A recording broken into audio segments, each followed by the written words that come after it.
గ్రంథంలో నుంచి నేర్చుకోవడానికి సమయం అందు ప్రయత్నం చేద్దాం. దేవుడు ప్రభు అయినటువంటి యేసుక్రీస్తు ద్వారా ఘనమైనటువంటి కార్యములు చేస్తూ ఉన్నాడు. భూమి మీద మానవుడు ప్రభు అయినటువంటి యేసుక్రీస్తుని అనుసరించి నడవవలసినటువంటి వాడు భూమి మీద మనిషి. ప్రభు అయినటువంటి యేసుక్రీస్తుని అనుసరించి నడుచుకోవలసినటువంటి వ్యక్తి భూమి మీద మానవుడు. అటువంటి దేవుడు మానవుడిని గొప్ప చేస్తూ ఉన్నాడు అనే సంగతి మనం ఎప్పుడూ మర్చిపోకూడదు. ఈ భూ పరిధిలో, ఈ ప్రపంచంలో మనిషిగా పుట్టినటువంటి నీవు అందరికంటే చాలా ఉన్నతమైనటువంటి వ్యక్తివి. దేవుడు నిన్ను గొప్పగా చూస్తూ ఉన్నాడు. ప్రభు అయినటువంటి యేసుక్రీస్తు యొక్క సమకములో, ఆయన పక్షములో, ఆయన శరీరంలో ఉండేటువంటి నీవు దేవుడు నిన్ను గొప్పగా చూస్తూ ఉన్నాడు అనే సంగతి నీవు గుర్తించుకోవలసినటువంటి అవసరత ఖచ్చితంగా ఎంతైనా మాత్రం ఉంది. అయితే లోకానికి తెలియదు. ఏం తెలియదు? లోకానికి తెలియదు. దేవుడంటే ఎవరో తెలియదు. దేవుడి కుమారులంటే ఎవరో తెలియదు. ప్రభు అయినటువంటి యేసుక్రీస్తు అంటే ఎవరో తెలియదు. లోకం యొక్క పరిస్థితి అది, లోకం యొక్క దుస్థితి. ప్రస్తుతం లోకంలో ఉండేటువంటి పరిస్థితులు ఎలా ఉన్నాయంటే, దేవుడిని దేవుడిగా మహిమపరచలేనటువంటి వారుగా ఉన్నారు. ఆయనకు కృతజ్ఞతాస్తుతులు చెల్లించలేని వారుగా ఉన్నారు. అక్షయుడకు దేవుడి మహిమను ఇతరులకు పంచిపెట్టేవారుగా ఉన్నారు. దేవుడనే మాటకు అర్థం తెలియనటి వారిగా ఉన్నారు. ఆయన శక్తిని గాని, ఆయన దేవత్వముడు గాని, జగతోత్పత్తి మొదలుకొని సృష్టింపబడినటువంటి వస్తువులను గాని ఆలోచించలేనటువంటి పరిస్థితుల్లో లోకం ఉంది. అది లోకం యొక్క దుస్థితి. రెండవదిగా నేను ఏం మాట్లాడుతున్నానంటే, దేవుడంటే ఎవరో లోకానికి తెలియదు. అది మొట్టమొదటి సంగతి. రెండవదిగా దేవుడి కుమారులు అంటే ఎవరో లోకానికి కూడా తెలియదు. అది రెండవ సంగతి. ఇదేంటండి దేవుని కుమారులు అంటే ఏంటో తెలియదు అంటున్నారు. అసలు మొట్టమొదటిగా తెలియవలసిన వాళ్ళు ఎవరో దేవుడు తెలియాలి. దేవుడు అంటే ఎవరో తెలిస్తేనే కదా దేవుడి కుమారులు అంటే ఎవరో అర్థమవుతుంది. ఇప్పుడు నీవు క్రీస్తు ప్రభు యొక్క రక్తంలో పాపములు పడుకున్నావు, క్రీస్తు సంఘ సభ్యుడు అయ్యావు, దేవుడి రాజ్యంలో ప్రవేశించావనే సంగతి లోకానికి తెలియదు. ఎందుకు తెలియదంటే, మొట్టమొదటిగా తెలియవలసినటువంటి విలువైన సంగతి ఇంకోటి ఉంది. అది ఏంటో తెలుసా? దేవుడంటే ఎవరో తెలుసుకోవాలి. కనుక దేవుడంటే ఎవరో తెలిస్తేనే దేవుడి కుమారులంటే ఎవరో అర్థమవుతుంది. దేవుడంటే ఎవరో తెలుసుకోకుండా దేవుడి కుమారులంటే ఎవరో అర్థమయ్యే పరిస్థితుల్లో లోకం లేదు. అందుకే మీరు చర్చికి వెళ్ళేటప్పుడు బైబిల్ పట్టుకొని వెళ్తే లోకం నిన్ను గుర్తించడం లేదు. భర్త చనిపోయినప్పటికీ సరే, పరిస్థితులు తారుమారైతున్నప్పటికీ సరే, దేవుడిని నమ్ముకొని దేవుడి సమకములో మర్యాదగా నడుచుకున్నప్పటికీ సరే, లోకము నిన్ను గుర్తించడం లేదంటే కారణం ఏంటో తెలుసా? లోకానికి తెలియవలసినటువంటి విలువైన సంగతి దేవుడు ఎవరో తెలియాలి. చాలని డబ్బులతో, చాలనేటువంటి అన్నపానములతో, చాలనేటువంటి వస్త్రహీనతతో, దారిద్ర్యపు స్థితిలో క్రీస్తునందు బ్రతుకుచున్నప్పటికీ సరే లోకము నిన్ను గుర్తించడం లేదు. ఒక క్రైస్తవుడుగా క్రీస్తును ధరించుకున్నప్పటికీ సరే, క్రీస్తు రక్తంలో పాపాలు పడుకుంటున్నప్పటికీ సరే, క్రీస్తు సంఘ సభ్యుడు అయినప్పటికీ సరే లోకము నిన్ను క్రైస్తవుడిగా గుర్తించడం లేదు. అది లోకం యొక్క పరిస్థితి.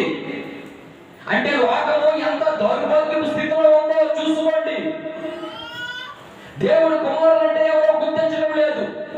దేవుడు అంటే ఎవరో గుర్తించడం లేదు. ప్రభు అయినటువంటి యేసుక్రీస్తు ఎవరో గుర్తించడం లేదు. అది లోకం యొక్క పరిస్థితి. అటువంటి పరిస్థితుల్లో ఒక క్రైస్తవుడు జీవిస్తూ ఉన్నాడు అనే సంగతి మనం గుర్తుపెట్టుకోవాలి. కనుక లోకానికి దేవుడి కుమారుడు అంటే ఎవరో తెలిసే ముందు తెలియవలసినటువంటి విలువైన సంగతి ఉంది. అదేంటో తెలుసా? దేవుడు అంటే ఎవరో తెలియాలి లోకానికి. గ్రంథంలో నుంచి చూద్దాం. 1 యోహాను పత్రిక. ఎవరైనా చిన్నపిల్లలు అల్లరి చేస్తే ఇంటికి యోహాను పత్రిక 3వ అధ్యాయం 1వ వచనం. మనము దేవుని పిల్లలమని పిలువబడినట్లు తండ్రి మనకెట్టి ప్రేమను అనుగ్రహించును. ఎవరమండి మనము? దేవుని పిల్లలము. దేవుని పిల్లలుగా ఎవరు చూస్తున్నారంటే తండ్రి మనము చూస్తూ ఉన్నాడు. నీకు అర్థమవటం లేదు దేవుని పిల్లలున్నని. నీకు అర్థమవటం లేదు నేను దేవుని కుమారుడినని. నీకు అర్థమవటం లేదు దేవుడు నన్ను ప్రేమించాడని. నీకు అర్థమవటం లేదు జగత్తు పునాది వేయబడటముని ప్రేమ చేత క్రీస్తులో మనలను ఏర్పాటు చేసుకున్నాడని. నీకు అర్థమవటం లేదు లోకంలో నుంచి నన్ను వేరుపరిచాడని. నీకు అర్థమవటం లేదు సాతాను అధికారంలో నుంచి నన్ను బయటకు లాగి తన సంఘ సభ్యత్వాన్ని చేసి ఆయన రాజ్యపు వారసుడిగా చేశాడని. నా ప్రియమైనటువంటి సహోదరి సహోదరులారా, ఆలోచన చేయండి, ఆలకించండి, తెలుసుకోవడానికి ప్రయత్నం చేయండి, విషయాన్ని గ్రహించడానికి ప్రయత్నం చేయండి. మనము దేవుడి పిల్లలమని దేవుడు మనలను ఎరుగుతున్నాడు. మనము దేవుడి పిల్లలమే. ఈ హేతువు చేత లోకము మనలను గుర్తించడం లేదు. లోకము మనల్ని దేవుడి పిల్లలుగా గుర్తించడం లేదు. దౌర్భాగ్యపు స్థితి అనుభవిస్తున్నటువంటి నీవు, క్రీస్తు ప్రభు యొక్క రక్తంలో కాపాడు పడుకున్న నీవు, క్రీస్తు యొక్క సంఘములో ఉండేటువంటి నీవు లోకముని ఎరగటం లేదు. ఎవరు అడగటం లేదు? ఎందుకు? ఎప్పుడైనా మిమ్మల్ని లోకము క్రైస్తవులు అంటున్నారా? మిమ్మల్ని చూసి భక్తి పరులు అంటున్నారా లోకము? మిమ్మల్ని చూసి క్రీస్తును ధరించుకున్న వాళ్ళు అంటున్నారా లోకము? నిన్ను చూసి క్రీస్తు సంఘ సభ్యుడు అంటున్నారా లోకము? కారణం ఏంటో తెలుసా? లోకముని ఎరగకపోవడానికి కారణం ఏంటో తెలుసా? లోకానికి దేవుడు అంటే ఎవరో తెలియదు కనుక నిన్ను ఎరగటం లేదు. ఏమని ఎరగటం లేదో తెలుసా? నీవు ఒక దేవునికి కుమారుడు అని, నీవు దేవునికి కుమార్తె అనే విషయము లోకము ఎరగటం లేదు. లోకము ఎరగకపోయినంత మాత్రాన నువ్వు దేవునికి కుమారుడుగా కాకపోవడానికి అవకాశం లేదు. అవును, నిజమే, నీవు దేవునికి కుమారుడు. అనుకున్నారా? ఎవరు దేవునికి? మీరు చెప్పండి. దేవునికి మీరు కుమారుడు. మీరు దేవునికి కుమారులు అనే సంగతి మీకు తెలిస్తే తెలిసింది, తెలియకపోతే తెలియదు. కానీ లోకానికి తెలియదు నువ్వు దేవునికి కుమారుడు అనే సంగతి. మీకు ఒక ప్రశ్న వేయొచ్చా? అమ్మా తీసుకురాలమ్మా. కుమారుడు అంటే ఎవరో తెలియదు, మరి మీకు తెలుసా దేవుని కుమారుడు అనే సంగతి? ఏంటి దేవుని కుమారుడు అంటే అర్థము? చెంకలో బైబిల్ పట్టుకొని రావడమా? ఏంటి దేవుని కుమారుడు అంటే అర్థము? తెల్లబట్టలేయడమా? ఏంటి దేవుని కుమారుడు అంటే అర్థము? కొంతమందికి భోజనాలు పెట్టడం. క్రీస్తు ప్రభు యొక్క రక్తంలో కాపాడు పడుకున్నటువంటి నీవు క్రీస్తు సంఘ సభ్యుడయ్యి ఆయనకు కుమారుడిగా జీవించడమే దేవుడి కుమారుడి యొక్క అర్థము. ఆ సంగతి లోకానికి తెలియదు. అయితే నీకు తెలుసా? నీకు ఖచ్చితంగా తెలియాలి. లోకానికి తెలిస్తే తెలిసింది, తెలియకపోతే తెలియదు, అది వేరే సంగతి. ఖచ్చితంగా నీకు తెలియాలి నీవు దేవుడి కుమారుడు అని. ఖచ్చితంగా నీకు తెలియాలి దేవుడు నాకు తండ్రి అని. ఖచ్చితంగా నీకు తెలియాలి ఆయన నన్ను ఏర్పాటు చేసుకున్నాడని. ఖచ్చితంగా తెలియాలి ఆయన లోకవాడు పిలిచాడని. ఖచ్చితంగా తెలియాలి పరిశుద్ధంగా ఉండడానికి ఆయన సంఘాన్ని సభ్యుడిగా నన్ను చేశాడనే సంగతి. కనుక లోకము దేవుడి కుమారులని ఎరగటం లేదు. చదవండి. అది మొట్టమొదటి కారణము. ఆయనని ఎరగలేదు లోకము. ఆయన అంటే దేవుణ్ణి. లోకము దేవుణ్ణి ఎరగలేదు కారణం చేత లోకానికి దేవుని కుమారులంటే తెలియదు. మొట్టమొదటిగా తెలియవలసిన విషయం లోకానికి దేవుడు అంటే ఎవరో తెలియాలి. మొట్టమొదటిగా తెలియవలసినటువంటి విషయం లోకానికి దేవుని కుమారులంటే ఎవరు అర్థం అవ్వాలి. మూడవదిగా యేసుక్రీస్తు అంటే ఎవరు అర్థం అవ్వాలి లోకానికి. మరి యేసుక్రీస్తు ససైనడిగా 2022 సంవత్సరాల క్రితం ఈ భూమి మీద శరీరాన్ని దాల్చి నరాయుధారిగా మనుషుల మధ్య జీవిస్తున్నప్పటికీ సరే ప్రభువైనటువంటి యేసుక్రీస్తుని లోకము గుర్తించలేదు. ఆయన మనుషుల మధ్య సంచరించాడు, మనుషుల మధ్య జీవించాడు, మనుషుల మధ్య జీవిస్తూ పరలోకపు బోధలు చేస్తూ ఉన్నాడు. అయినప్పటికీ సరే యేసుక్రీస్తుని లోకం గుర్తించలేదు. మత్తయి సువార్త క్షమించండి, యోహాను సువార్త మొదటి అధ్యాయం. యోహాను సువార్త మొదటి అధ్యాయం 10వ వచనం. ఆయన లోకములో ఉండెను, లోకములో ఉండెను, లోకము ఆయన మూలముగా కలిగెను కానీ లోకము ఆయనను తెలుసుకోలేదు. ఇది మూడవ విశేషమైనటువంటి సంగతి. ప్రభువైనటువంటి యేసుక్రీస్తుని లోకము తెలుసుకోలేదు, ఎప్పటికీ తెలుసుకోలేకపోతున్నారు. యేసుక్రీస్తు అంటే ఎవరో సరే లోకానికి తెలియదు, మరి నీకు తెలుసా యేసుక్రీస్తు అంటే ఎవరో?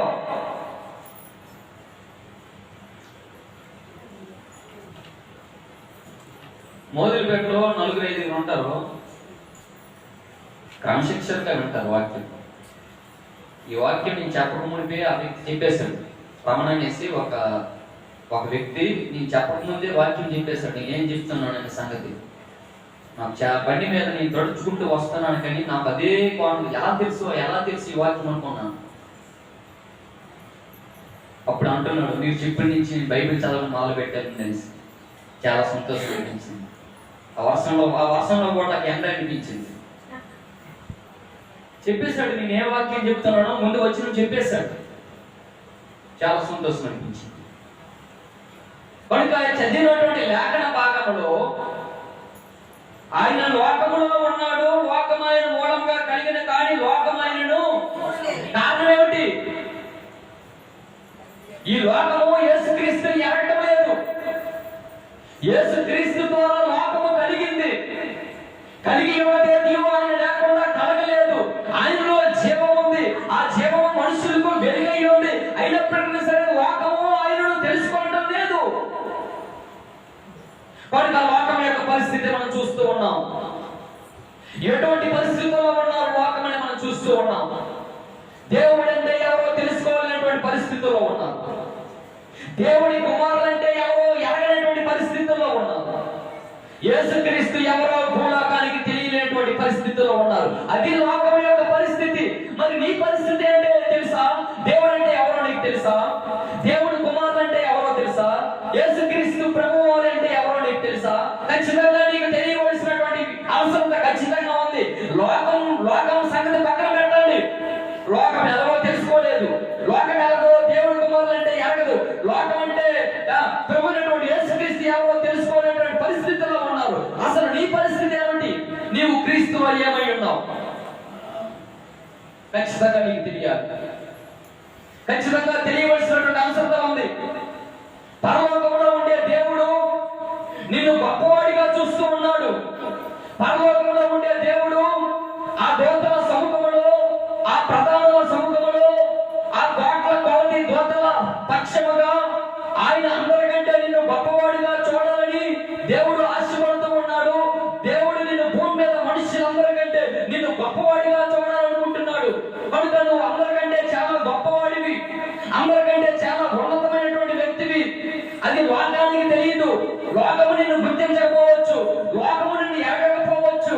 కారణం ఆయనకు దేవుడు అంటే ఎవరో తెలియదు. కారణం యేసుక్రీస్తు అంటే ఎవరో తెలియదు. ఖచ్చితంగా నీకు తెలియాలి. ఏం తెలియాలో తెలుసా? నీవు యేసుక్రీస్తులో ఏమై ఉన్నావనే సంగతి తెలియాలి. ఏంటి మన పాఠం ఏం పెడదాం ఈరోజు?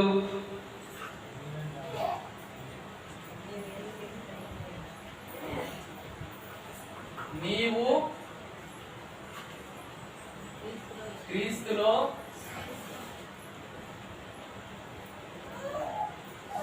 ఏమై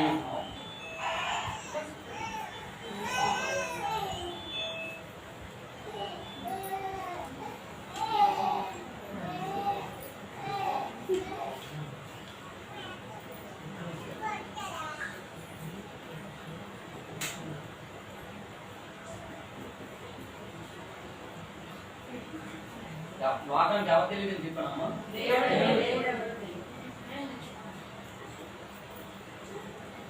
రెండవది దేవుని కుమారులు ఎవరు. మూడవది లోకం యొక్క పరిస్థితి. దేవుడు అంటే ఎవరో తెలియనటువంటి పరిస్థితుల్లో ఉన్నారు లోకము. పోనీ చెబితే వింటారంటే వినలేనటువంటి పరిస్థితుల్లో ఉన్నారు. పోనీ దేవుడు అంటే అర్థం చెప్తామంటే మాకు అర్థం అవసరం లేదండి, మాకు పేరు మాత్రమే చాలండి అనే పరిస్థితుల్లో ఉన్నారు. సరే, వాళ్ళ వ్యక్తిగత అభిప్రాయము వాళ్ళకే వదిలేస్తూ ఉన్నాను. చెబితే వినకపోతే ఎవరేం చేస్తారు? దేవుడి కుమారులు కూడా లోకం ఎక్కడం లేదు. ఇది చాలా తప్పుడు సమాచారం. మొట్టమొదటిగా తెలియవలసింది దేవుడు అంటే ఎవరో తెలియాలి. దేవుడు అంటే ఎవరో తెలిస్తేనే దేవుడి కుమారులు అంటే ఎవరో అర్థమవుతుంది. ఈ మూడవది ఇంకా గట్టి బలమైనటువంటి మాట. అసలు యేసుక్రీస్తు అంటే ఎవరో తెలియనటువంటి పరిస్థితుల్లో లోకం ఉంది. ఇటువంటి పరిస్థితుల్లో లోకం ఉంది. ఇటువంటి పరిస్థితుల్లో నీవు నేను ఉండకూడదు. కనుక ఇటువంటి పరిస్థితుల్లో నీవు నేను ఉండకూడదంటే నీవు క్రీస్తులో ఏమై ఉన్నావనే సంగతి నీకు తెలియాలి. నా మాటలు మీకు అర్థమవుతున్నాయా? నీవు క్రీస్తులో ఏమై ఉన్నావు, అసలు నీ పరిస్థితి ఏమిటి, అసలు నువ్వు ఎవరివి అనే సంగతి నీకు తెలియాలి. పాటలు పాడుతాం, మానవుడా కారణ జన్ముడా, నీ జన్మకు కారణం ఉంది. నీ జన్మకు ఒక కారణం ఉంది. ఏంటో కారణము? అసలు నువ్వు ఎవరవు, అసలు దేవుడు నిన్ను ఎలా చూడాలనుకుంటున్నాడు, దేవుడు నిన్ను ఎలా గుర్తించాలనుకుంటున్నాడు. లోకం సంగతి పక్కన పెట్టండి. లోకం అసలు మనల్ని గుర్తించదు. అసలు నిన్ను ఒక క్రైస్తవుడిగా చూడదు లోకము. దేవుడు నిన్ను చూడాలనుకుంటున్నాడు ఒక క్రైస్తవుడిగా, ఒక దేవుడి కుమారుడిగా. నువ్వు ఇప్పటి నుంచి ఆలోచించడం మొదలు పెట్టు. నేను ఇక్కడ నుంచి నేను ఎవరని, నేను క్రీస్తులో ఏమై ఉన్నాననే సంగతిలో ఆలోచించడం మొదలు పెట్టు. యోహాను సువార్త 11వ అధ్యాయము, యోహాను సువార్త 11వ అధ్యాయము 11వ వచనం చదువుతారా? చెప్పిన తరువాత యోహాను సువార్త 11, మత్తయి సువార్త 11వ అధ్యాయం 11వ వచనం చదువుతారా? స్త్రీలు కడిన వారిలో బాప్తిస్మం ఇచ్చి యోహాను కంటే గొప్పవాడు ఎవరండి? ఈ బాప్తిస్మం ఇచ్చి యోహాను స్త్రీలు కడిన వాడిలో చాలా గొప్పవాడు.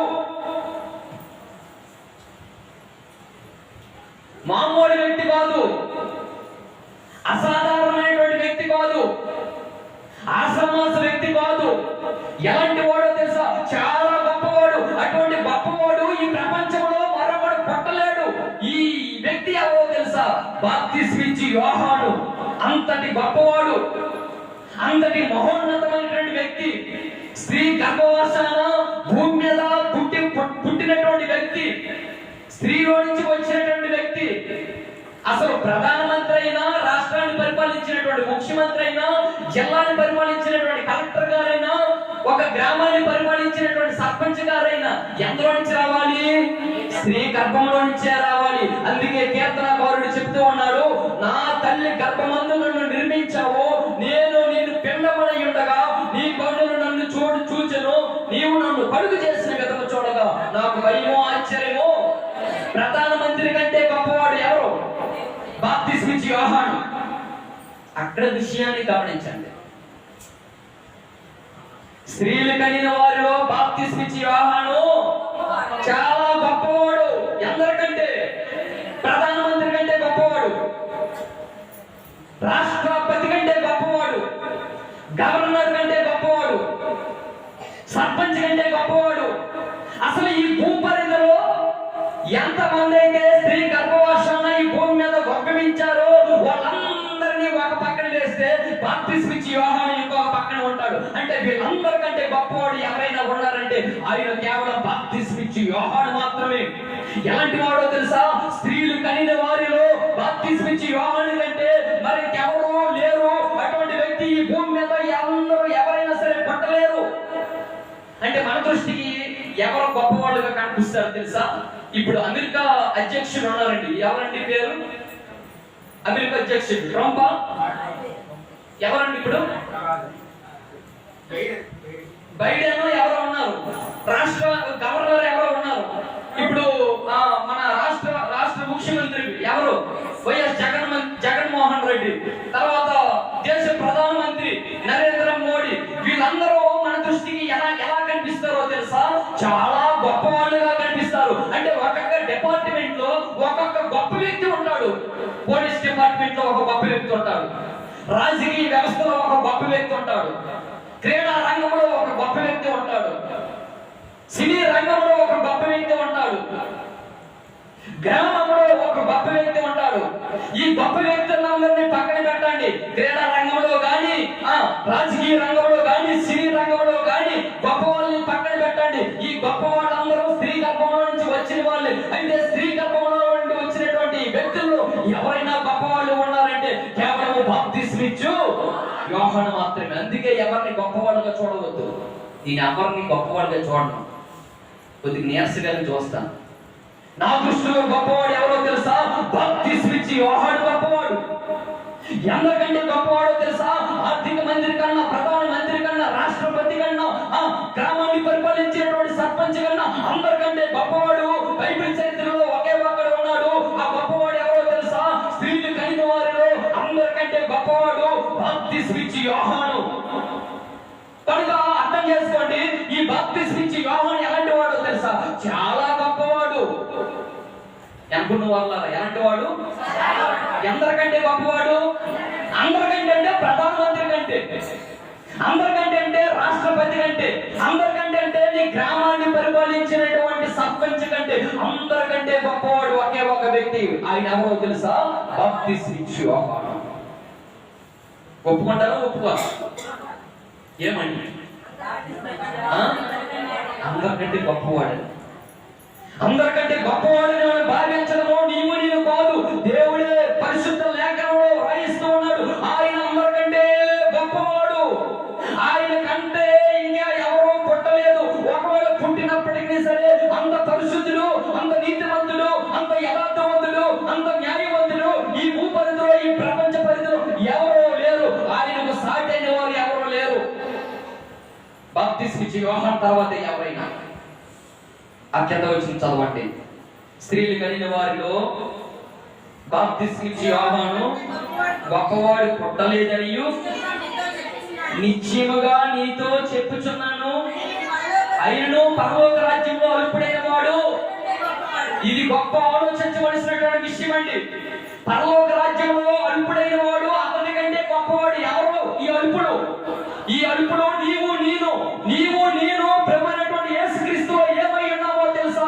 చాలా గొప్పవాళ్ళమై ఉన్నాము. ఎందరికంటే తెలుసా? మనుష్యులందరికంటే గొప్పవాళ్ళము. ఎందరికంటే తెలుసా? బాప్తిస్మిచ్చి యోహాను అందరికంటే గొప్పవాడైతే ఆ స్త్రీలు కలిగిన వారు యోహానుకు మించిన వాడు ఇంకెవరూ లేని వారని అర్థమైతే ప్రభువైనటువంటి యేసుక్రీస్తులో అత్యల్పుడైనటువంటి నీవు అందరికంటే చాలా గొప్పవాడివి. అమ్మ, నువ్వు ఎవరికంటే గొప్పవాడివి? నువ్వు అందరికంటే గొప్పవాడివి. ఆ సంగతి నీకు అర్థం కావట్లేదు. అసలు లోకానికి దేవుడు కుమారులు అంటే ఎలాగో తెలియదు, అది వేరే సంగతి. నీకు తెలియవలసినటువంటి సంగతి ఏంటో తెలుసా? నీవు క్రీస్తులో ఏమై ఉన్నావో తెలుసా? చాలా గొప్పవాడివి. ఇక్కడ ఏమని రాస్తే బాగుంటది? నువ్వు క్రీస్తులో ఏమై ఉన్నావంటే నువ్వేమని రాస్తే బాగుంటది? అల్పుడైన నీవు చాలా గొప్పవాడివి.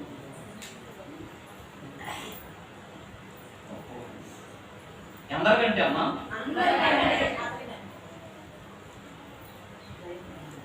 ఇది బైబిల్ నేర్చుకోవడం అనేది ఎలా ఉంటుంది. బాప్తిస్మిచ్చి యోహాను స్త్రీలు కలిగిన వారిలో గొప్పవాడిగా ప్రపంచ చరిత్రకి ఎక్కితే, ఆ బాప్తిస్మిచ్చి యోహాను కంటే అత్యల్పుడైనటువంటి నీవును నన్నును దేవుడు ప్రభువైనటువంటి యేసుక్రీస్తులో ఎలా చూస్తున్నాడో తెలుసా? పరలోక రాజ్యములో గొప్పవాడిగా చూస్తూ ఉన్నాడు. కనుక నీవు తక్కువ చేసి మాట్లాడకు. కనుక నీవు ఎవరైనా సంగతి నీకు తెలియాలి. దేవుడు నిన్ను ఎంత గొప్ప చేశాడనే సంగతి నీకు తెలియాలి. ఎవరికంటే నువ్వు గొప్పవాడు అనే సంగతి తెలియాలి. పరలోక రాజ్యంలో కోట్ల కొలది దూతలతో, వేవేల దూతలతో ఆ సముఖంలో ప్రభువైనటువంటి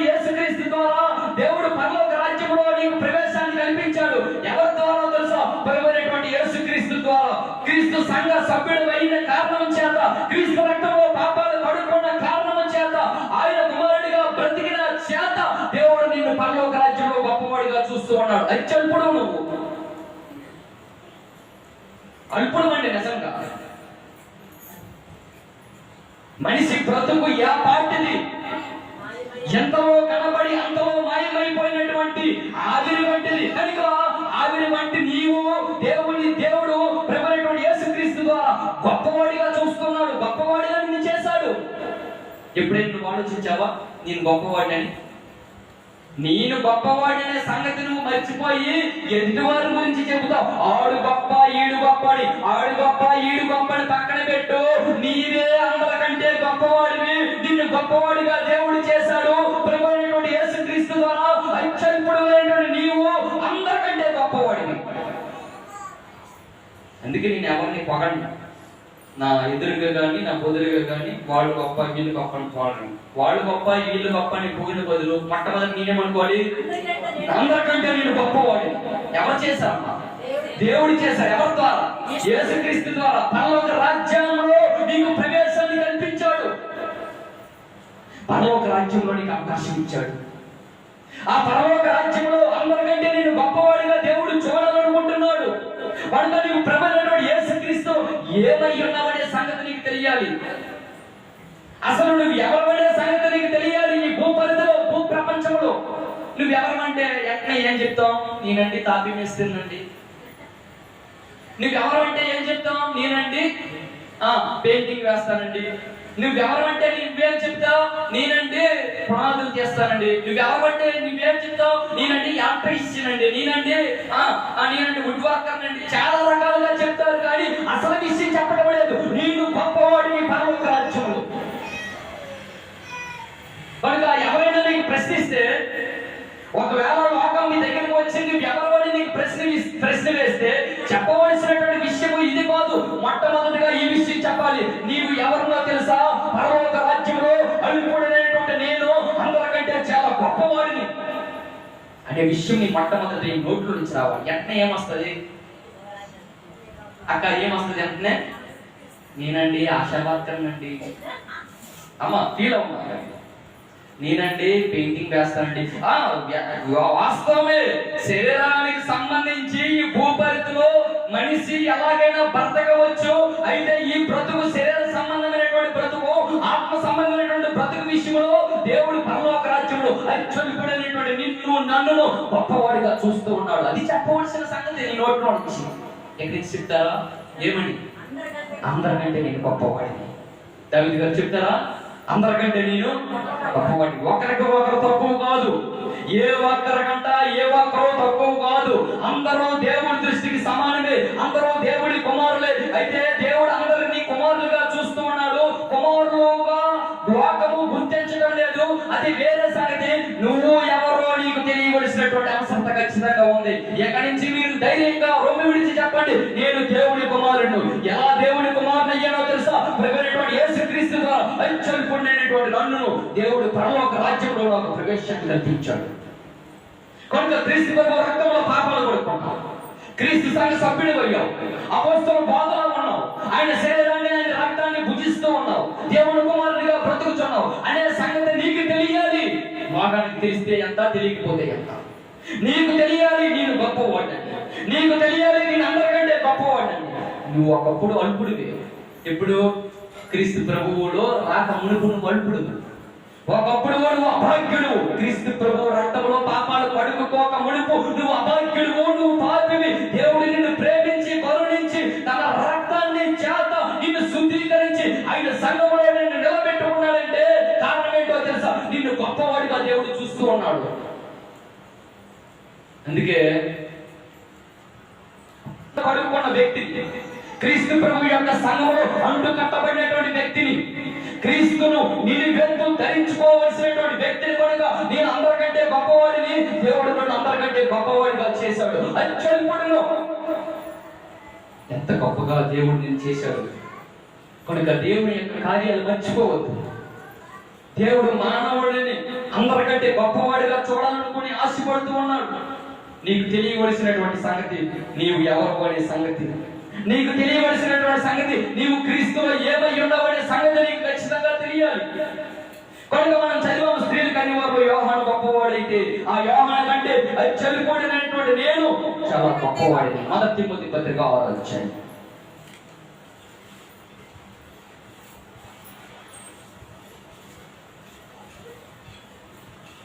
మొదటి తిమోతి పత్రిక 6వ అధ్యాయం 15వ వచనం. శ్రీమంతుడు అద్వితీయుడునగు సర్వాధిపతి యుక్త కాలమందు ఆ ప్రత్యక్షతను కనపరచు.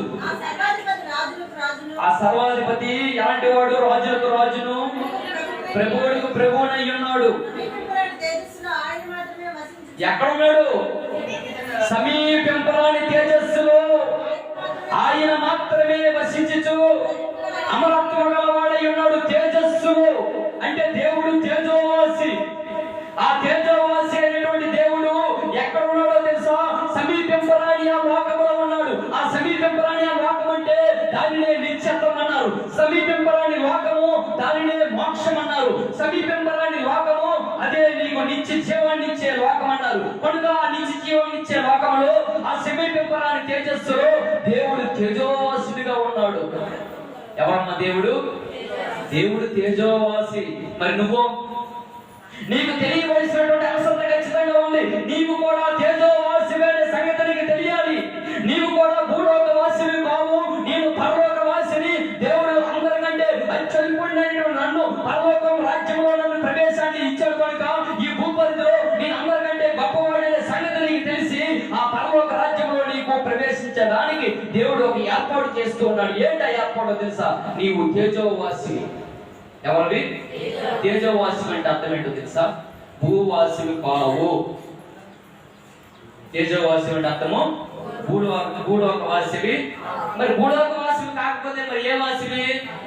పరలోకమే నా అంతము, నా భవ్య జీవితము అమోఘమని భక్తుడు రాస్తూ ఉన్నాడు. కనుక ఆ పరలోక రాజ్యంలో దేవుడు నీకు ప్రవేశాన్ని కల్పించిన తర్వాత ఆ దేవుడు నీకు తేజోవాసుడైనటువంటి దేవుడు నిన్ను తేజోవాసులుగా చూడాలనుకుంటున్నాడు.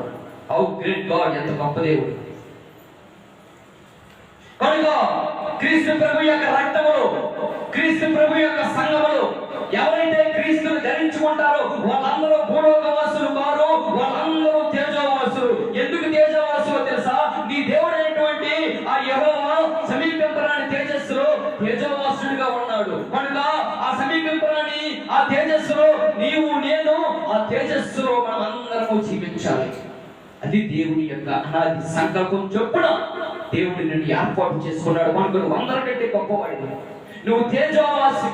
మనుషులందరికంటే నువ్వు గొప్పవాడివి. అత్యల్పుడైనటువంటి నీవు నన్ను దేవుడు గొప్పవాడిగా చూడాలనుకుంటున్నాడు. కనుక ఈ గొప్పతనాన్ని నీవు తగ్గించుకోకూడదు. ఆయన గొప్ప చేసేటప్పుడు ఆ గొప్పకు ప్రతినిధిగా ఆ గొప్పకు ఏ గొప్పలో దేవుడు మనల్ని ఈ భూమి మీద ఉంచాడో ఆ గొప్పతనాన్ని నిలుపుకుంటూ క్రీస్తు ప్రభు యొక్క సముఖములో, ఆయన పక్షములో, ఆయన సంఘములో ఆయన పోలి జీవించడానికి ప్రయత్నం చేయాలి. జీవిస్తున్నారా? క్రీస్తుని ధరించుకుంటున్నారా? ఆయన సంఘములో ఉంటున్నారా? ఆయన సంఘములో ఆయన సముఖములో క్రీస్తుని ఎవరైతే ధరించుకుంటారో వాళ్ళందరూ చాలా గొప్పవాళ్ళు. వాళ్ళందరూ చాలా గొప్పవాళ్ళు. నిజంగా మీరు చాలా ధన్యులండి. లోకంలో దక్కలేనటువంటి భాగ్యాన్ని దేవుడు క్రీస్తు ప్రభువు ద్వారా ఆయన సంఘ సభ్యుడిగా దేవుడు నిన్ను గొప్పవాడిగా చేసి నీకు ఇంకొక లోకాన్ని ఇవ్వబోతున్నాడు. ఆ లోకం పేరు తెలుసా? తేజోవాసులైనటువంటి లోకాన్ని. మరి స్వతంత్రించుకోవడానికి మనం సిద్ధపడాలి, వెళ్ళడానికి సిద్ధపడాలి, దాన్ని అనుభవించడానికి సిద్ధపడాలి. అందుకే చెప్తూ ఉన్నాడు, నా తండ్రి చేత ఆశీర్వదించబడిన వారారా, లోకము పుట్టినది మొదలుకొని మీ కొరకు సిద్ధపడించబడిన ఆ రాజ్యాన్ని స్వతంత్రించుకోండి. ఆ రాజ్యం మీ కోసం ఎదురు చూస్తూ ఉంది. ఆ రాజ్యంలో దేవుడు ఉన్నాడు. ఆ రాజ్యంలో దేవుడు తేజోవాసుడిగా ఉన్నాడు. దేవుడు ఆ తేజోవాసుల యొక్క స్వాస్థ్యములో నీకు గొప్ప దేవుడు ఆ స్వాస్థ్యాన్ని ఇవ్వబోతూ ఉన్నాడు. ఎవరికిస్తాడు? ఎవరికిస్తాడు? చూడండి, ఎబ్రీ పత్రిక 1వ అధ్యాయం 7వ వచనం. ఎబ్రీ పత్రిక 1వ అధ్యాయం 7వ వచనం. దూతలంట దేవుడికి వాయువులు. ఎవరి దూతలు? దూతలు అంటారా? ఎలాంటి వాళ్ళమ్మా? దేవుడికి వాయువులు. తన సేవకులు ఎలాంటి వాళ్ళు? సేవకుడు అంట ఎలాంటి వాడమ్మా? చల్లారిపోయిన వ్యక్తి కాదు, నీరసమైన వ్యక్తి కాదు సేవకుడు. నువ్వు ఆడిన ప్రతి మాటకు నువ్వు లెక్క చెప్పవలసి ఉంటుంది. ఖచ్చితంగా సేవకుడి మీద ఆడిన ప్రతి మాటకు నువ్వు లెక్క చెప్పవలసిన అవసరం ఉంటుంది. నేను బోధించే ప్రతి బోధకు నేను కూడా దేవుడికి లెక్క చెప్పాలి. ఎందుకంటే దేవుడు తీర్పు తీర్చే విషయంలో దేవుడి దృష్టికి అందరూ సమానమే. వీడి సేవకుడు, వాడి మంత్రి, వీడి ముఖ్యమంత్రి అనే కాదు, దేవుడు మనందరినీ సమానంగా చూడాలనుకుంటున్నాడు. దేవుడు మనందరినీ గొప్ప చేసి అడుగుడైనటువంటి నిన్ను పరలోక రాజ్యంలో ప్రవేశాన్ని కల్పించి తేజోవాసిగా చూడాలనుకుంటున్నాడు. కనుక ఆయన సేవకులు దేవుడి దృష్టికి ఎలాంటి వాళ్ళో తెలుసా? అగ్ని జ్వాలలు. అనుకున్న వాళ్ళ సేవకుడు ఏమంటే వాడమ్మా? అగ్ని జ్వాలలు, మండే అగ్ని కణం లాంటి వాడు సేవకుడు. అయితే ఈ రోజు సేవకుడు సల్లగైపోయాడు ఒక స్త్రీని చూసి, ఈ రోజు సేవకుడు సల్లగైపోతున్నాడు డబ్బును చూసి, ఈ రోజు సేవకుడు సల్లగైపోతున్నాడు పదవులు చూసి, ఈ రోజు సేవకుడు తన అగ్ని చల్లారి పడిపోయి కారణం చేత దేవుని దృష్టికి మండే అగ్ని కణంగా కాకుండా ఒక దౌర్భాగ్య స్థితిలో ఉంటున్నాడు సేవకుడు. కానీ దేవుడు సేవకుని ఎలా చూడాలనుకుంటున్నాడు తెలుసా? అగ్ని జ్వాలలుగా చూడాలనుకుంటున్నాడు. నేను ప్రసంగం చేస్తే ఒక ఊర్లో ప్రవీణ్ కుమార్ ప్రసంగం చేసినప్పటి నుండి మా ఇంట్లో చాలా కష్టాలు అనుకొని ఒక వ్యక్తి మాట నా చెవుటిని పడింది. తెలుసందో తెలియకందో నాకు అనవసరం, ఈ వచ్చి నుంచి కష్టాలు మొదలయ్యావు అనుకొని ఒక వ్యక్తి నా చెవుట్లో మాట పడింది. నేను దేవుని సముఖంలో దేవుడికైతే ఉంద కానీ విశ్వాసులకు లేదు. అంటే విశ్వాసులకు లేదంటే సేవకులు అగ్ని జ్వాలలనే సంగతి మర్చిపోతున్నారు. దేవుడు మాట్లాడుతున్నాడు, తన దూతలు దేవుడికి వాయువులు అంట, తన సేవకులు అంట దేవుడికి ఎలాంటి వాళ్ళో తెలుసా? అగ్ని జ్వాలలు. అయిపోతావు, నాశనం అయిపోతావు, జాగ్రత్త. లేనిపోని నిందలు, లేనిపోని అవమానాలు సేవకుల మీద మాకు. ఆయన దేవుడికి మానవుడికి మధ్య ప్రతినిధిగా ఉంటూ నిన్ను పరలోక రాజ్యానికి తీసుకువెళ్ళడానికి ఏ విధంగా చేతనైనను ఆయన నిన్ను మారు మనసు పొందేటట్లు నీ హృదయాంతరంగాలను తిప్పివేస్తూ ఉన్నాడు సేవకుడు.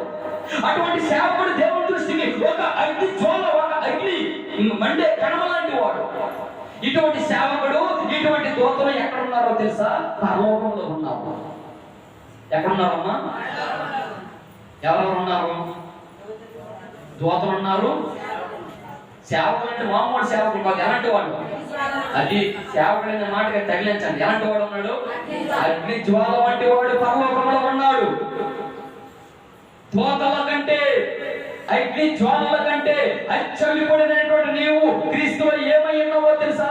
చాలా గొప్పవాడివి. పడుగా నువ్వు దూతల కంటే గొప్పవాడివి. తన సేవకులంటే అగ్ని జ్వాలల కంటే దేవుడు నిన్ను గొప్పవాడిగా చూస్తూ ఉన్నాడు. పడుగా నువ్వు భూలోక వాసివి, నువ్వు తేజోవాసివి అనే సంగతి నీకు గుర్తుండాలి. నువ్వు ఎందరికంటే గొప్పవాడివో తెలుసా? బాప్తిస్మిచ్చి యోహాను కంటే గొప్పవాడివి. నిన్ను ఎందరికంటే గొప్పవాడిగా చూశాడు తెలుసా? అందరికంటే గొప్పవాడిగా చూశాడు. అందరికంటే గొప్పవాడిగా చూసి ఆ తేజోవాసినటువంటి దేవుడు, ఆ తేజోవాసులు అనేటువంటి ఆ స్వాస్థ్యముడు దూతల కంటే సేవకుల కంటే ఆ స్వాస్థ్యాన్ని ఇవ్వబోతూ ఉన్నాడు. మరి నువ్వు గొప్పవాడు కాదు. అందరికంటే దూతల కంటే అగ్ని జ్వాలలు కలిగినటువంటి తన సేవకుల కంటే నేను దేవుని దృష్టికి అంత గొప్పవాళ్ళము. అసలు దూతలు అనేవాళ్ళు పరలోకములో మొట్టమొదటి నుంచి దేవుని దగ్గర ఉన్నవాళ్ళు. మనమంటే తల్లి గర్భంలో పుట్టి మరలా చనిపోయిన తర్వాత విశ్వాసం కలిగి తర్వాత దేవుని చెంతకు వెళ్ళవలసిన వాళ్ళు. అది రెండవ సంగతి. అయితే మొట్టమొదటి నుంచి సృష్టి ఆరంభం నుంచి దేవుని దగ్గర ఎవరైనా ఉన్నారంటే కేవలం ఎవరున్నారు? దూతలు ఉన్నారు. ఆయన సేవకులు అంటే ఆయన అగ్ని జ్వాలలు ఉన్నారు. ఆ దూతల కంటే, తన సేవకుల కంటే దేవుడు నిన్ను గొప్పవాడిగా చూసి ఆ పరలోక రాజ్యంలో దేవుడు నీకు తేజోవాసులు అనేటువంటి ఆ పరిశుద్ధుల స్వాస్థ్యంలో నీకు అప్పుడు కల్పిస్తూ ఉన్నాడు. నీకు ఒక ప్రశ్న వేస్తాను. దేవుడు నిన్ను తక్కువ చేశాడా, ఎక్కువ చేశాడా? అమ్మా అనుకున్నవారు, దేవుడు నేను తక్కువ చేశాడా, ఎక్కువ చేశాడా? అనుకున్న వాళ్ళ దేవుడు నేను తక్కువ చేశాడా, ఎక్కువ చేశాడా? నాకు సౌండ్ చాలా. దేవుడు నేను తక్కువ చేశాడా, ఎక్కువ చేశాడా? ఎక్కువ చేశాడు. అందరికంటే ఎక్కువ చేశాడు తెలుసా? తన దూతల కంటే ఎక్కువగా చేశాడు.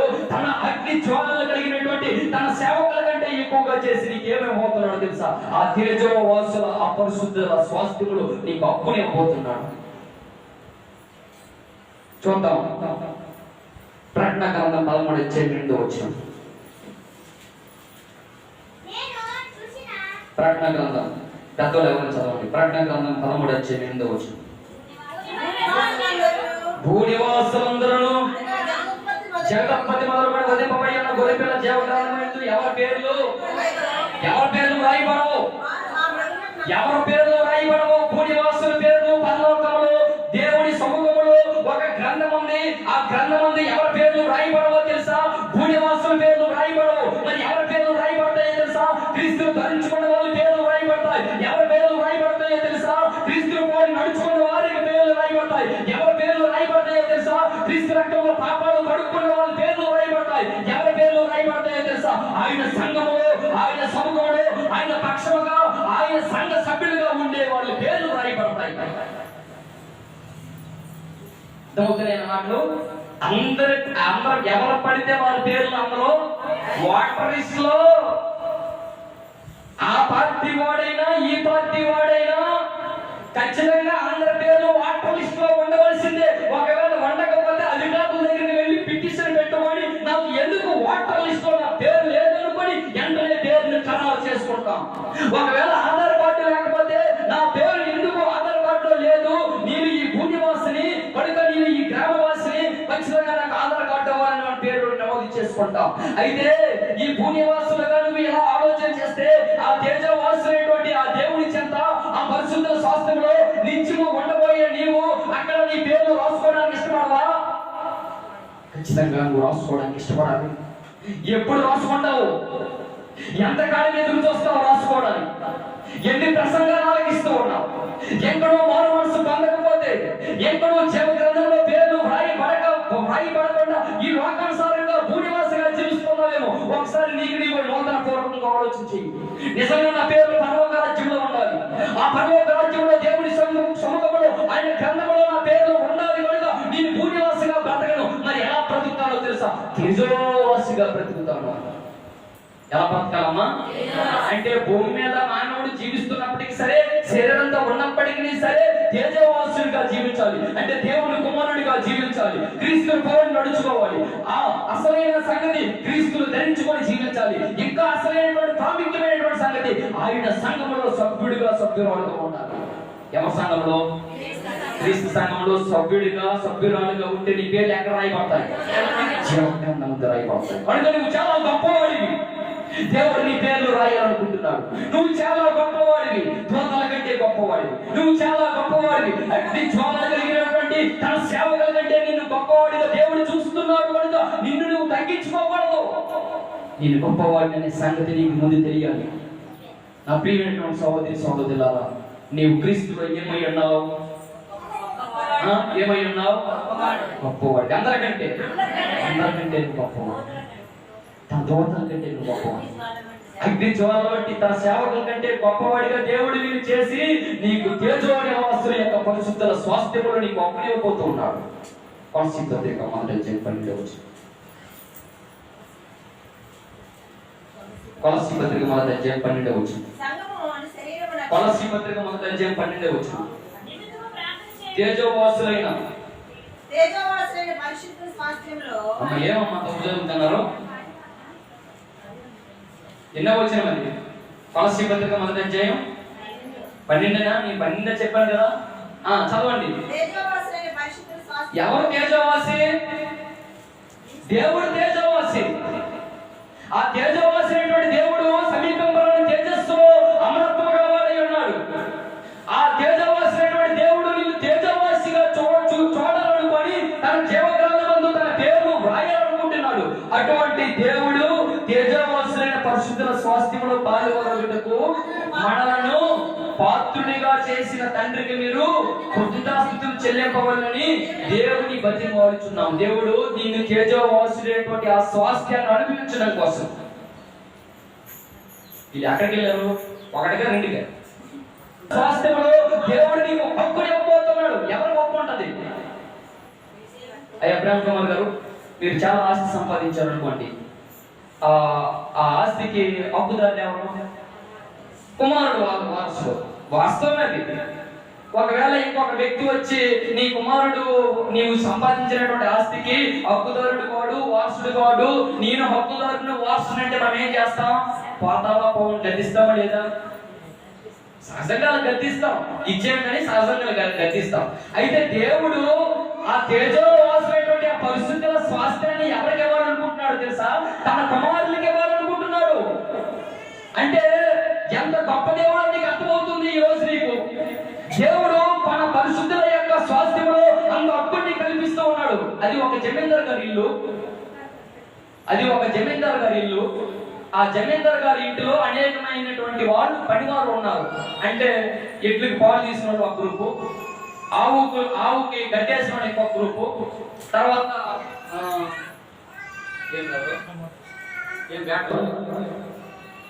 ఆవుకి గడ్డేసిన వాళ్ళు ఒక గ్రూప్ ఉన్నారు. తర్వాత ఇంటిని శుభ్రం పరిచిన వాళ్ళు ఇంకొక గ్రూప్ ఉన్నారు. అంటే రకరకాల డిపార్ట్మెంట్. పెద్ద జమీందారు గారు ఆయన. బాగా అర్థం చేసుకోండి, ఈ కథలో చాలా సారాంశం ఉంది. చాలా పెద్ద జమీందారు గారు, అనేకమైనటువంటి పనివారు ఉన్నారు. ఎడ్లు కుడి చేసిన వాళ్ళు, ఎడ్లు పాలు దిద్దిన వాళ్ళు, చాలా మంది ఇల్లు తుడిసిన వాళ్ళు ఒకరు. అయితే జమీందారు గారు కరెక్ట్గా 1 గంటకి తన గదిలో నుంచి భోజనానికి వస్తారు. భోజనాన్ని వండి పెట్టినటువంటి గ్రూప్ ఇంకొకరు ఉన్నారు. ఆ వంట మాస్టర్ ఇంకొకరు ఉన్నాడు. ఆ వంట మాస్టర్ అంతా అధికారి ఇంకొకరు ఉన్నాడు. అయితే కరెక్ట్ గా జమీందార్ గారు 1 గంటకి భోజనం చేయాలి, అది ఆర్డర్ ఖచ్చితంగా. ఈ లోపు వంట మాస్టర్ ఏం చేశాడో తెలుసా? రాజు గారికి ఏ ఇష్టమైన పదార్థాలు వాటిని సమకూర్చి బల చుట్టూ మొత్తం వండి పెట్టి పేర్చేశాడు. 1 గంటకి రాజు గారు రావాలి, జమీందార్ గారు రావాలి. ఈ లోపు ఆ ఇంట్లో నుంచి ఒక 10 ఏళ్ళ కొడతాడు. ఒక 2 నిమిషాల ముందు జమీందార్ గారు కూర్చోవలసినటువంటి ఆ కుర్చీని పక్కకు తీసుకొని వచ్చి ఆ 10 ఏళ్ళ కొడతాడు ఆ జమీందార్ కుర్చీలో ఇలా కూర్చున్నాడు. చుట్టూ ఎవరున్నారు? ఎవరున్నారమ్మా? చుట్టూ 10 వాళ్ళు ఉన్నారు.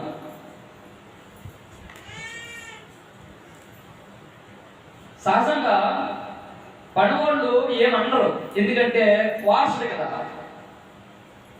ఏమండి, మీ కొడుకు వచ్చి మీ కుర్చీని తీసుకొని లాక్కొని కూర్చుంటే నేను పనివాడు మీ కొడుకు నేను అని అనగలనా? ఈ పనివాడు ఏం చేశాడంటే చేతులు పట్టుకొని అలాగే ఉండిపోయాడు, మౌనంగా ఉండిపోయాడు. ఎందుకంటే పనివాడే వారసుడే కనుక అలా మౌనంగా ఉండిపోయాడు, మొత్తం చూస్తూ ఉన్నాడు. ఈ కుర్చీ లాక్కొని కూర్చున్నవాడు ఎవరైనా మీరు ఎవరైనా చెప్పగలరా? తెలివైన వాళ్ళు మాత్రమే. ఈ కుర్చీని లాక్కొని కూర్చున్నంత అధికారం కలిగిన వాళ్ళు ఎవరైనా ఉన్నారా? తెలివైన వాళ్ళు మాత్రమే చెప్పండి. అంటే జమీందార్ గారు కుర్చీలో కూర్చునే గొప్ప భాగ్యాన్ని దేవుడు ఎవరికి కల్పిస్తున్నాడో తెలుసా? తన కుమారులకు కల్పిస్తున్నాడు. అంటే కుమారులుగా హక్కు ఉంది, కుమారులుగా స్వాస్థ్యం ఉంది. అది తులసి పత్రికలో మనం చదువు. తేజోవాసైన పరిశుద్ధుల స్వాస్థ్యాన్ని పొందుకోవడానికి దేవుడు నీకు అంత అధికారాన్ని ఇస్తూ ఉన్నాడు. అంటే జమీందార్ గారి కుర్చీలో కూర్చునే గొప్ప భాగ్యాన్ని క్రీస్తు ప్రభు యొక్క సంఘములో, క్రీస్తు ప్రభు యొక్క సంఘములో అంత అధికారాన్ని దేవుడు నీకు ఇస్తే నువ్వు ఎంత గొప్పవాడివి. చూసావా, దేవుడిని తక్కువ చేశాడు, ఎక్కువ చేశాడు? ఎంత ఎక్కువ చేశాడు? అంత ఎక్కువ చేశాడు తెలుసా? ఆఖరికి తన కుర్చీలో కూర్చుంటే గొప్ప అవకాశాన్ని ఇచ్చాడు. అయితే నువ్వు తక్కువ చేసుకుంటావు. నాకు ఏం చేశాడు దేవుడు? ఎప్పుడు రోగమే, ఎప్పుడు వ్యాధి, ఎప్పుడు బాధ, ఎప్పుడు సమస్య. ఈ వ్యాధులు, ఈ బాధలు, ఈ సమస్యలు కాదు. దేవుడు నేను గొప్పవాడిగా చూశాడు. ఎంత గొప్పవాడిగా చూస్తున్నాడో తెలుసా? అందరికంటే గొప్పవాడిగా చూసి, అందరికంటే గొప్పవాడిగా చూస్తున్నాడు దేవుడు. నీకు పరలోక రాజ్యంలో ప్రవేశాన్ని ఇస్తున్నటువంటి దేవుడు తన తండ్రి యొక్క స్థానంలో తన కుర్చీలో కూర్చుండబెట్టుకునే గొప్ప అవకాశాన్ని నీకు ఇచ్చాడు. ఎప్పుడు అంటావా? శ్రమలో ఇబ్బందులని అనమాకు, శ్రమల ఇబ్బందులని ఇప్పుడు అనమాకు. ఏమన్నావో తెలుసా? నీవు గొప్పవాడిని, అందరికంటే ఎందుకు గొప్పవాడిని? తన తండ్రి యొక్క కుర్చీలో కూర్చునే గొప్ప అవకాశాన్ని ఇచ్చాడు. మీరు చెప్పండి, అర్థం చేసుకోండి. పనివాళ్ళు ఎవరు చెప్పారు? గట్టిగా చప్పట్లు కొట్టాలి. చప్పట్లు చెప్పకూడదు. వారసులు ఎవరు? కుమారులు. నారాయణరావు. పనివాళ్ళు ఎవరు? ఎంత గొప్ప దేవుడు.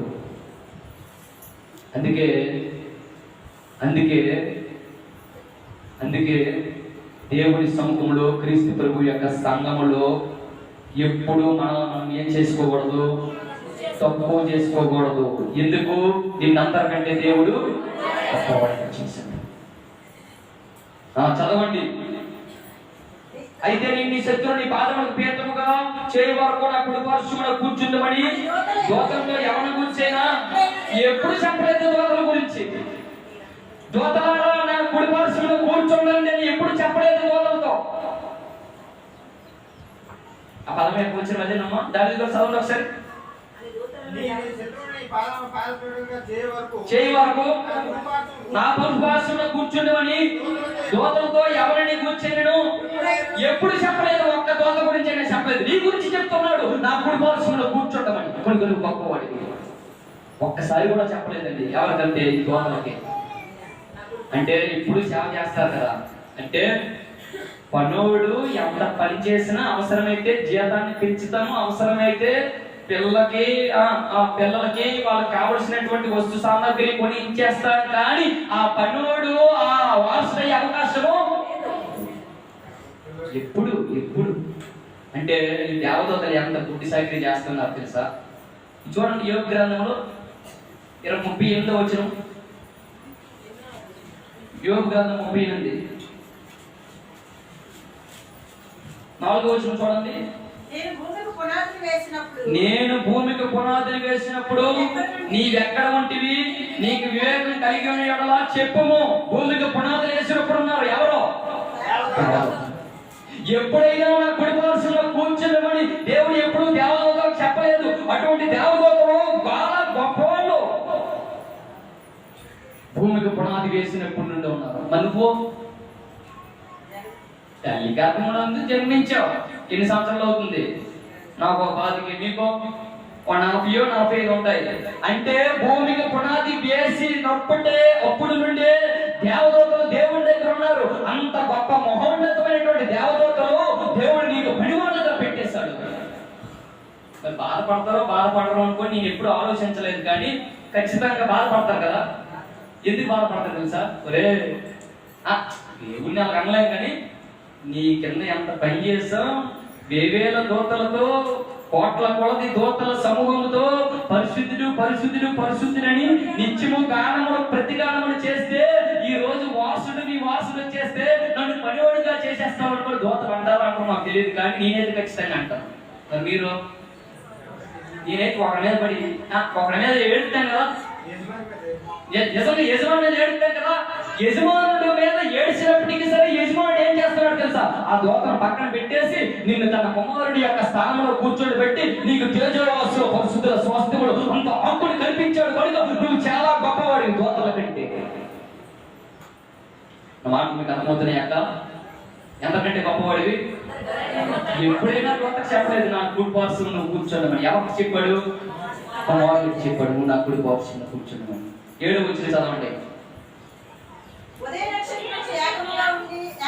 ఉదయ నక్షత్రములు ఏకముగా కూడి పాడినప్పుడు దేవదూతలందరూ ఆనందించి జయధ్వనులు చేసినప్పుడు దాని మూలరాతిని వేసినవాడు. మూలరాతి ఇంటికి పునాది వేసేటప్పుడు మూలరాయి వేస్తాం కదండి. అంటే భూమికి పునాది వేసేటప్పుడు అంట దేవదూతలు అక్కడ జయధ్వని ఆనంద గడులు చేస్తూ ఉన్నారు.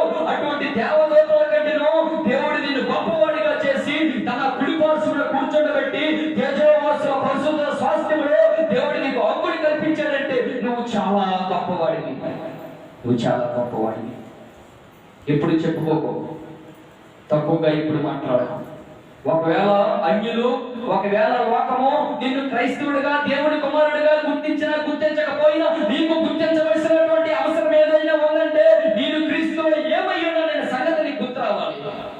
రాత్రి పడుకునేటప్పుడు, ఉదయం నిద్ర లేచేటప్పుడు, మళ్ళా ఇంటికి వెళ్ళేటప్పుడు, నీ పనికి వెళ్ళేటప్పుడు, నీ భోజన పదార్థం దగ్గర నువ్వు కూర్చునేటప్పుడు నీకు గుర్తు రావాల్సిన విషయం ఏంటో తెలుసా? నేను ప్రభువైనటువంటి యేసు క్రీస్తు ఏమై ఉన్నాను, నేను ఎవరిని అనే సంగతి నీకు గుర్తు రావాలి. వస్తుందా? ఎప్పుడు గుర్తు అవుతుంది తెలుసు మనకి? కష్టాలు ఎదురైనా, కష్టాలు వచ్చేటప్పుడు, శ్రమలు వచ్చేటప్పుడు, ఇబ్బందులు వచ్చేటప్పుడు, ఇరుకులు వచ్చేటప్పుడు గుర్తొస్తాయి. కానీ అవి వచ్చేటప్పుడు నీకు గుర్తు రావడం కాదు. నీకు ఎల్లప్పుడూ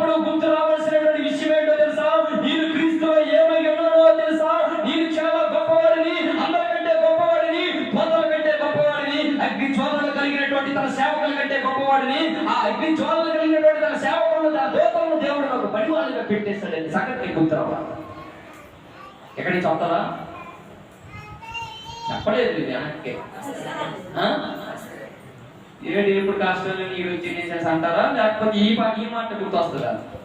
అందుకే దేవుడి యొక్క వాక్యం అంట, ఎన్నొంచులు కలిగిన వాడి గల కట్టము దీన్ని ఎటు పక్కైనా తెగొడతాను నేను.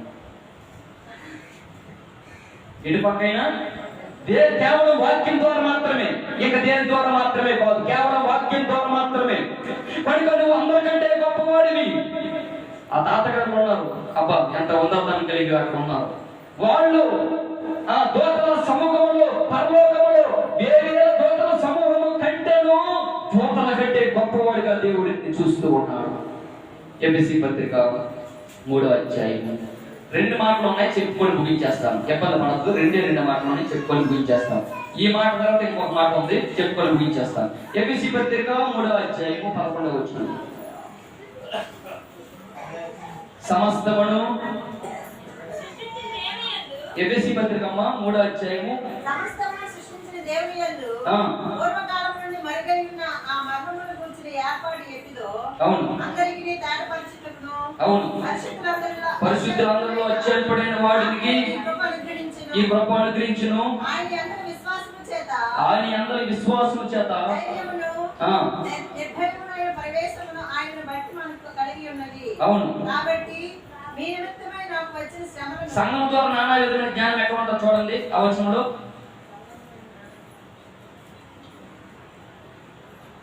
ఉద్దేశించి సోదరిప సత్యము కాని క్రీస్తు ఐశ్వర్యమును అన్యజనుల్లో ప్రకటించుటను సమస్తమును సృష్టించిన దేవుని యందు పూర్వకాలం నుండి మరుగైన మర్మమును గురించి ఏర్పాటు ఎట్టుదో అందరికీ తేటపరచుటకును పరిశుద్ధులలో అత్యల్పుడైన నాకు ఈ కృప అనుగ్రహించును. సంఘం ద్వారా తన యొక్క నానా విధమైనటువంటి జ్ఞానాన్ని దేవుడు ఎవరికి బోధించాలనుకుంటున్నాడు?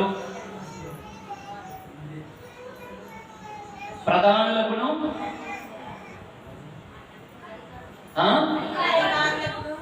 వీళ్ళందరూ ఎక్కడ ఉన్నారమ్మా? పరలోకంలో ఉన్నారు. పరలోకంలో దేవదూతలు ఉన్నారు, నీకు పనివాళ్ళు. పరలోకంలో సేవకులు ఉన్నారు, అగ్ని జ్వాలలు కలిగిన సేవకులు ఉన్నారు. అగ్ని జ్వాలలు కలిగినటువంటి సేవకులు కూడా నీ సమకంలో నీకు పనివారిగా ఉన్నారు. పరలోకంలో ప్రధానులు ఉన్నారు, పరలోకంలో అధికారులు ఉన్నారు. అంటే పరలోకంలో అధికారులకును పరలోకంలో ప్రధానులకును నేర్పించే గొప్ప బోధ సంఘం ద్వారా దేవుడు నీకు ఇచ్చాడు. తెలుగులో ఇంకొక ప్రశ్న అడుగుతాను. ఇక్కడ ఈ మాట ఏమి చెప్పింది? ఇంకొక మాట, ఇక్కడ టీచర్స్ ఎవరు? ఇక్కడ స్టూడెంట్స్ ఎవరు? స్టూడెంట్స్ అంటే విద్యార్థులు. ఎవరు? నేను ఎక్కడ గురించి మాట్లాడు? పరలోకం వారు. సంఘం అంటే లోకంలో నుంచి పరిశుద్ధులుగా ఉండడానికి పిలవబడిన వారు. ఏమిచ్చి పిలవబడ్డామంటే రక్తం ఇచ్చి పిలవబడ్డాం. అలా పిలవబడిన వారు ఏమయ్యామంటే సంఘమయ్యాం. ఆ సంఘంలో దేవుడికి కుమారులమయ్యాం. ఆ కుమారుడిగా నీవు దేవుడికి వారసులుగా ఉండడానికి పిలవబడితే ఆ వారసులుగా దేవుడి యొక్క సంఘంలో ప్రధానులకు అధికారులకు చెప్పవలసినటువంటి ఏర్పాటును దేవుడు ఏర్పాటు చేశాడు. అంటే సంఘము దగ్గర ప్రధానులైన అధికారులైనా తక్కువే. ఎవరు ఎక్కువ? అంటే నువ్వు ఎవరు బోధించాలి? ప్రధానులకును. అబ్బా, అంటే ప్రధానులకు అధికారులు అంటే వాళ్ళే చాలా తెలివైన వాళ్ళు, వాళ్ళు చాలా మేధావులు.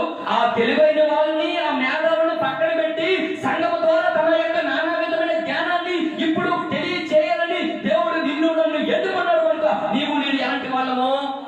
గొప్పవాడు. ఎందరికంటే? దూతల కంటే, తన సేవకుల కంటే, ప్రధానుల కంటే, అధికారుల కంటే. ఇంకేం కావాలి నీకు? మనం ఏమనుకుంటాం తెలుసా? యాక్చువల్గా మనం ఏమనుకుంటాం తెలుసా? మన ముందు ఎవరైనా అధికారి కనిపించాడు అనుకోండి, వెంటనే నీరసం అయిపోయి ఏమనుకుంటాం? మనము వెంటనే నీరసం అయిపోయి ఏమనుకుంటాం? నాకంటే నేను చాలా, ఒరే బాబు, ప్రధానుల కంటే అధికారుల కంటే నువ్వు చాలా గొప్పవాడు అనే సంగతి నీకు తెలియడం లేదు. అందుకే నేను ఎవరిని గొప్పవాడు చేసేవాడు. ప్రెసిడెంట్ అయినా అక్కడే నిలబెడతాను. లేదా మా సాధారణ మనిషి కదా, అక్కడే కూర్చుని పెడతాం. వాక్యం ఆలోచించి మర్యాద ఇవ్వమంటాం. ఎవరైనప్పటికీ సరే. ఎందుకు తెలుసా? సంఘము ద్వారా తన యొక్క నానా విధమైన జ్ఞానము పరలోకంలో ఉండే ప్రధానుల కంటే, అధికారుల కంటే దేవుడు నీకు వాళ్ళకు బోధించే గొప్ప అవకాశాన్ని ఇచ్చాడు నీకు. దావీదు, నువ్వు చాలా గొప్పవాడివి. ఎందరికంటే తెలుసా?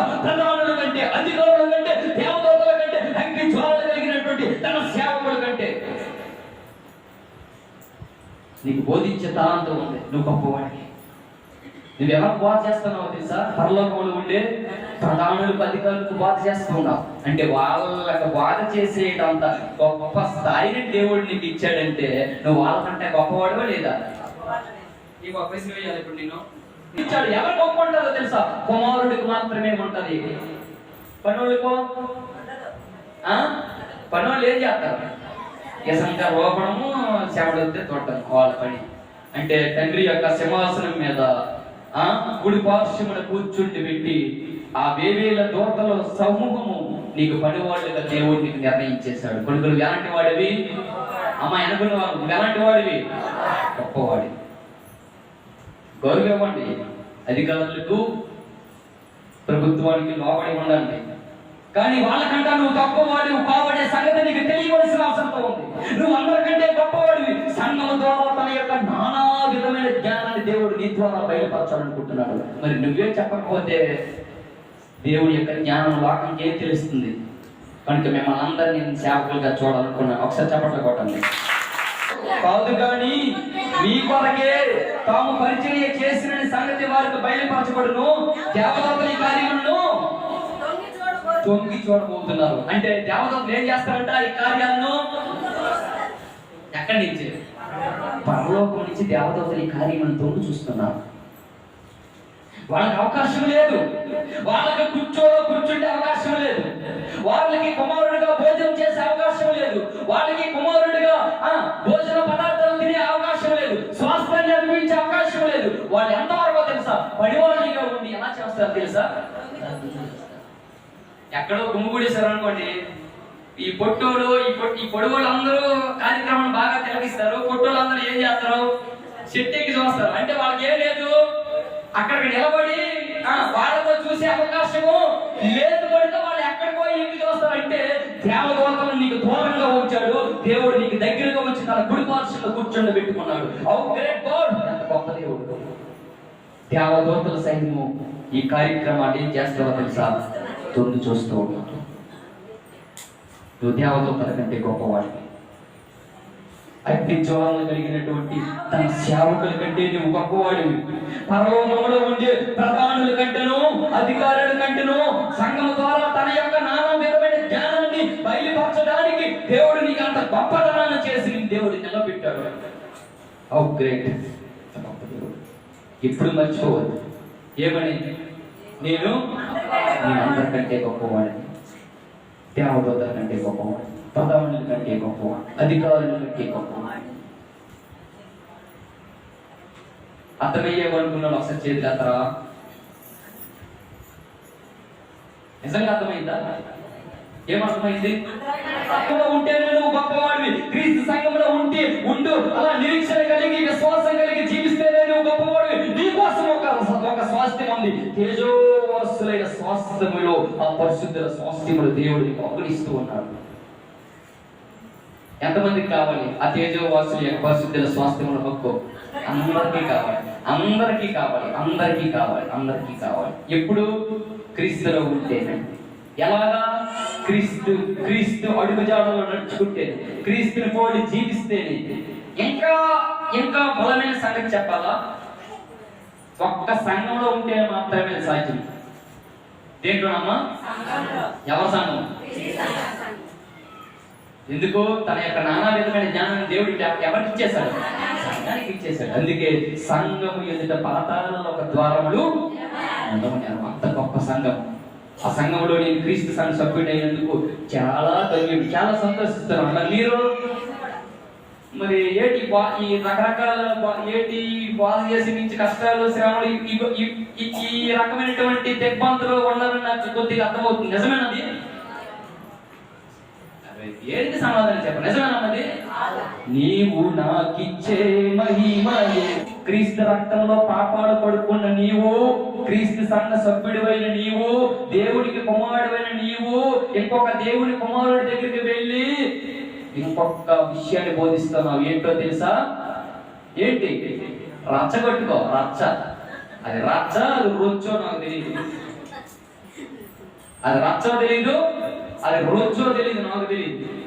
నీవు రొచ్చో ఉన్నావు, ఆ రొచ్చు బ్రతుకుతున్నావు కనుక నీవు దేవుని కుమారుడిగా ఎక్కడి నుంచి బ్రతకవలసిన అవసరం ఖచ్చితంగా ఉంది. నీవు క్రీస్తులో ఏమై ఉన్నావనే సంగతి నీకు ఖచ్చితంగా తెలియాలి. ఏమై ఉన్నావు? గొప్పవాడివి, అందరికంటే గొప్పవాడు అయితే ఈ బుద్ధిహీనమైనటువంటి కార్యాలు చేస్తావా?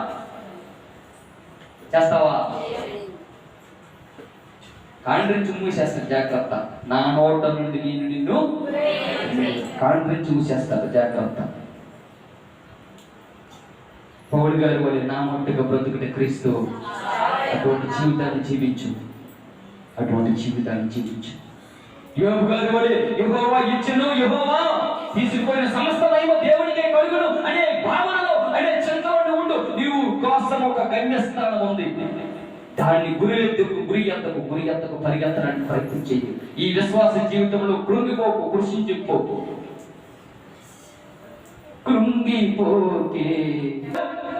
ఏం చేస్తున్నాడని దేవుడని నిన్ను కృంగదీసిన వాళ్ళు నీ మధ్యనే ఉన్నారు. అయితే ఈ నిరీక్షణ విషయంలో, ఈ భక్తి విషయంలో, ఈ ఓర్పు విషయంలో నువ్వు కృంగిపోకూడదు. విశ్వాసం కలిగి దేవుని అడుగుజాడలో నడుచుకోవడానికి ప్రయత్నం చెయ్యు.